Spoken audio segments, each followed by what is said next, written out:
Con el inicio de la revolución del Maidán, comenzamos a comprender quiénes somos y de lo que somos capaces.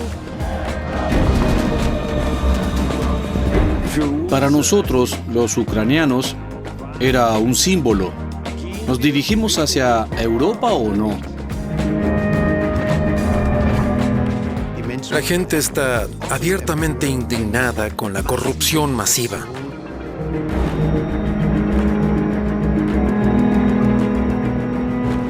Los rusos intentan alcanzar su objetivo geopolítico. No pueden permitir que Ucrania salga de su zona de influencia. Era predecible la guerra, todas las señales estaban ahí.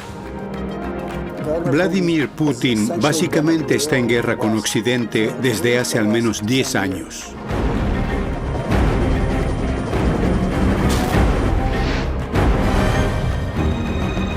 Estaba claro. Si perdemos ahora, perderemos nuestro país.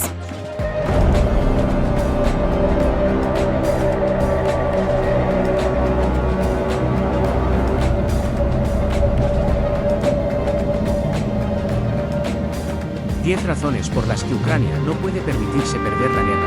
Un análisis profundo. El 24 de febrero de 2022, el mundo vio con horror cómo Rusia lanzaba una invasión a gran escala de Ucrania. Esta guerra ha tenido un costo humano devastador, con miles de muertos y millones de desplazados. Pero más allá de la tragedia inmediata, la guerra también tiene implicaciones profundas para el futuro de Ucrania, Europa y el orden internacional. En este ensayo, analizaremos 10 razones por las que Ucrania no puede permitirse perder la guerra. Para ello, citaremos a las mejores fuentes y analistas del mundo, ofreciendo una visión completa y profunda del conflicto. 1. Soberanía e independencia. La razón más fundamental por la que Ucrania no puede perder la guerra es la defensa de su propia soberanía e independencia. Como nación con una larga historia y cultura únicas, Ucrania tiene derecho a existir como un Estado libre e independiente. La victoria rusa significaría la subyugación de Ucrania y la destrucción de su identidad nacional. 2. Democracia y libertad. Ucrania ha recorrido un largo camino hacia la construcción de una democracia próspera y libre. La victoria rusa significaría un retroceso para la democracia en Europa y un triunfo para la autocracia.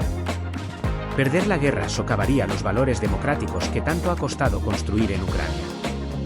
3. Seguridad e integridad territorial.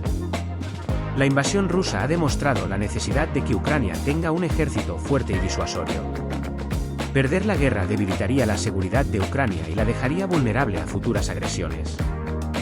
La integridad territorial del país también está en juego, ya que Rusia busca anexar partes del este de Ucrania. 4. Justicia y rendición de cuentas. Los crímenes de guerra cometidos por Rusia durante la invasión no pueden quedar impunes. Ucrania tiene la responsabilidad de buscar justicia para las víctimas y asegurar que los responsables sean llevados ante la justicia. Perder la guerra significaría que los crímenes de Rusia quedarían sin castigo.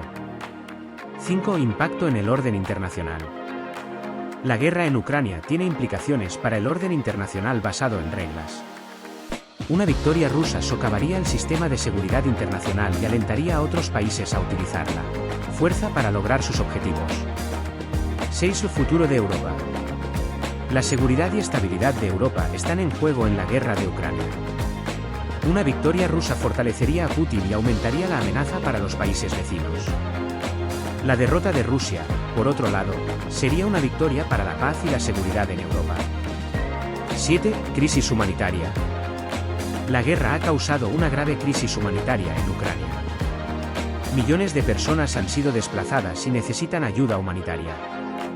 Perder la guerra solo empeoraría la crisis y causaría un sufrimiento aún mayor al pueblo ucraniano. 8. El costo económico. La guerra ha tenido un impacto económico devastador en Ucrania.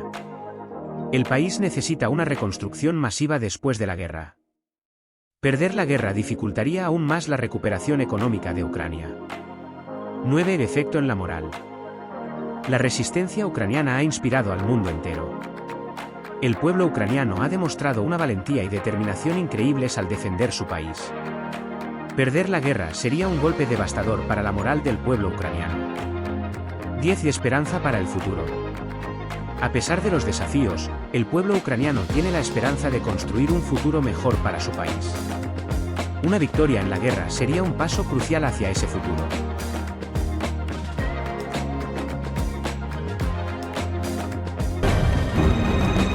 Estaba claro. Si perdemos ahora, perderemos nuestro país.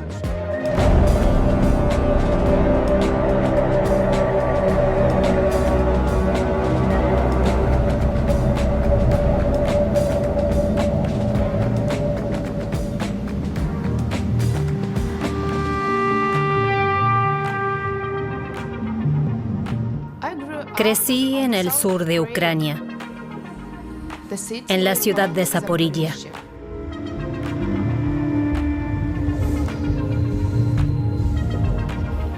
Esta es mi tierra.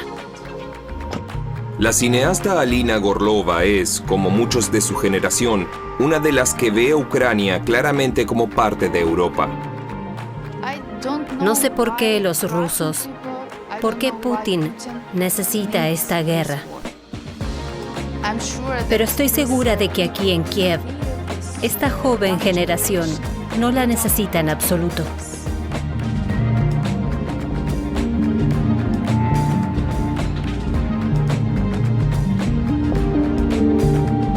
Tampoco necesitamos corrupción.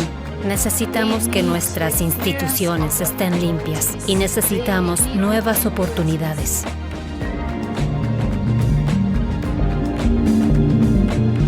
Alina comenzó a filmar en 2013 en la Plaza de la Independencia de Kiev. Las protestas en el llamado Euromaidán simbolizan la encrucijada en la que se encontraba Ucrania. Cuando miro hoy las grabaciones del Maidán, me doy cuenta de que la guerra en realidad comenzó en ese momento. Pero esto se entiende recién hoy, a cierta distancia. Sobre las 4 de la madrugada de hoy, Rusia lanzó un ataque militar masivo contra su vecina Ucrania. Rusia atacó a Ucrania por tierra, aire y mar. Las sirenas en Kiev, capital de Ucrania, avisan del comienzo de la guerra. Rusia inició una operación militar. Rusia ha atacado nuestra infraestructura militar y nuestra guardia fronteriza, y se han oído explosiones en muchas ciudades. Este es uno de los peores momentos para Europa desde el fin de la Segunda Guerra Mundial. Rusia siempre quiso oprimir a Ucrania. Siempre quiso dominar o eliminar a Ucrania. La invasión de Ucrania es una cuestión muy personal para Putin. Y sospecho que la mayoría de los rusos e incluso en el círculo íntimo de Putin quedaron absolutamente impactados. Seguramente no pensaron que llegaría tan lejos. No era nada nuevo para el pueblo ucraniano, a diferencia de nosotros en Occidente. Conocen los puntos débiles de Rusia y el alcance de la corrupción. Los oligarcas rusos eran muy activos también en Ucrania. Muchas grandes empresas rusas como Sberbank, Lukoil y Gazprom estaban firmemente arraigadas en Ucrania. A la vez, muchos oligarcas ucranianos hacían negocios en Rusia. En aquel entonces era bastante evidente que todos mantenían vínculos para ganar dinero y todos peleaban entre sí por tener el control.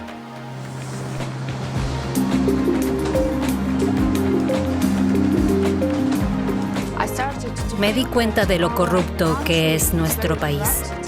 De alguna manera sabíamos que nuestro gobierno era como el régimen de Rusia o Bielorrusia. Siempre quiso dominar o eliminar a Ucrania. La invasión de Ucrania es una cuestión muy personal para Putin.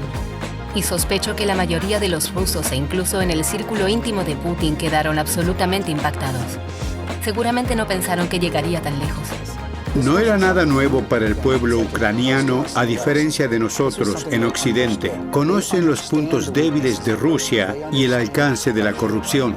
Los oligarcas rusos eran muy activos también en Ucrania. Muchas grandes empresas rusas como Sberbank, Lukoil y Gazprom estaban firmemente arraigadas en Ucrania. A la vez, muchos oligarcas ucranianos hacían negocios en Rusia.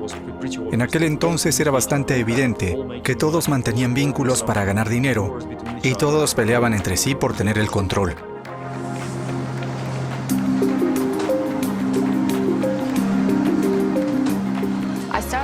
Me di cuenta de lo corrupto que es nuestro país.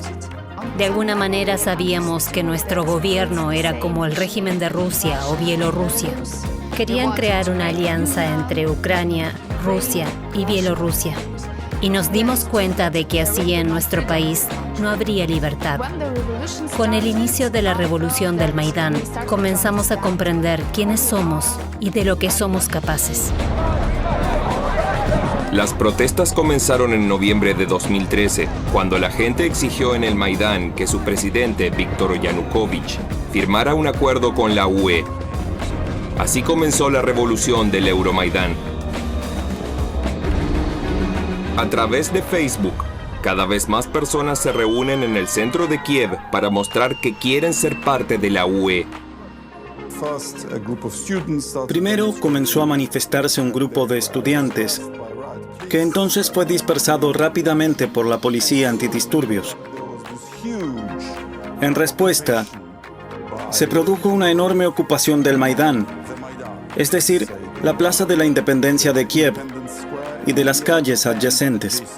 Cuando llegué aquí, hace 30 minutos, solo había 50 personas. Y miren cuántas hay ahora. Esto es solo el comienzo. Esta noche quizás seamos cientos o incluso 1000, pero mañana seremos 10,000. Las protestas duraron meses, con temperaturas gélidas. Fueron las mayores manifestaciones pro-UE de la historia, no solo de Ucrania, sino de toda Europa.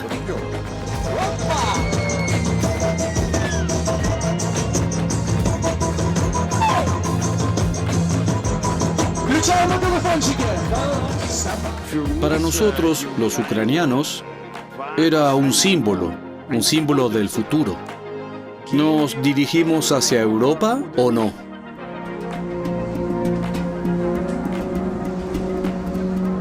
Yanukovych llega a la cumbre de la UE en Vilna, Lituania. Se reunirá con los jefes de la Comisión y el Consejo, y quizás también con la canciller Merkel. 20 jefes de gobierno de la UE debatirán en la cumbre de la Asociación Oriental un acercamiento con 6 ex-repúblicas soviéticas. También continúan las negociaciones con Ucrania. De hecho, fue Yanukovych quien encabezó la solicitud de Ucrania de asociarse a la UE, junto con varios países más, como Georgia. Fueron principalmente estados de Europa Central y Oriental, como Polonia y Hungría, los que insistieron en convertirse en miembros de pleno derecho de la Unión Europea y la OTAN. Al principio, las propias instituciones se mostraron reticentes al respecto. Pero también forma parte de la verificación de los hechos de este proceso decir que la OTAN no se expandió de repente, sino que en ese momento, en la década de 1990, Rusia estaba implicada sin duda. El acto fundacional OTAN-Rusia surgió de las negociaciones entre la OTAN y Rusia, y en este documento, Rusia acepta o aceptó la premisa de que los estados puedan determinar sus propias estructuras de seguridad, que son soberanos en estas decisiones. Recién entonces comenzó el verdadero proceso de expansión hacia el este. Creo que no solo en Alemania, pero especialmente en Alemania, observamos que a menudo la Unión Soviética seguía viéndose como Rusia y que una gran región, Europa del Este, no se veía de manera diferenciada. Como era de suponer, Ucrania no firmó el acuerdo esclavizador. Los líderes europeos no lograron convencer a Yanukovych. No cabe esperar nada sensato de la UE. Un perfecto escándalo. Yanukovych da un giro de 180 grados. Mientras la televisión rusa destaca que ha tomado la decisión correcta, los dirigentes europeos se muestran consternados.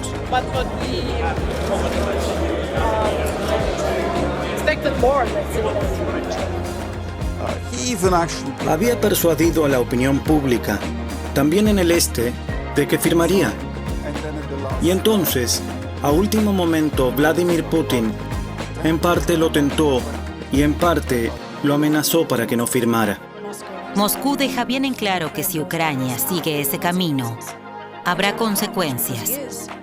Y Yanukovych, que tiene buena disposición hacia Moscú, entra en pánico y básicamente retira la solicitud de Ucrania. Y eso desencadena toda una serie de protestas que se conocerán como Revolución del Euromaidán, porque está a favor de ingresar a la Unión Europea. Por todas partes ondeaban banderas de la Unión Europea, casi una expresión de sentimiento y autodeterminación nacional. Porque Ucrania quiere ingresar a la Unión Europea de forma voluntaria, no forzada de ningún modo. No hay ningún sometimiento o coerción para ingresar a un bloque como la Unión Económica Euroasiática o a la Comunidad de Estados Independientes, dominada por Rusia.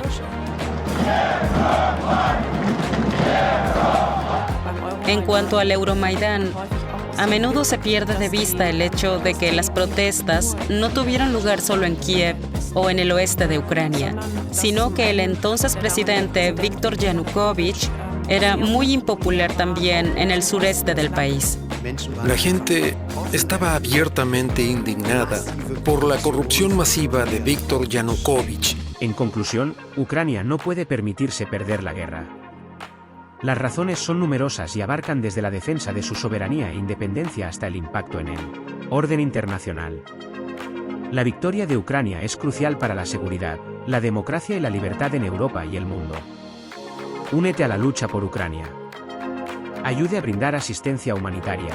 Done a organizaciones que apoyan al pueblo ucraniano y alce su voz para defender la libertad y la democracia. El futuro de Ucrania, y el nuestro, depende de ello. Gracias por acompañarnos en este análisis. Te invitamos a compartir este vídeo, unirse a la conversación.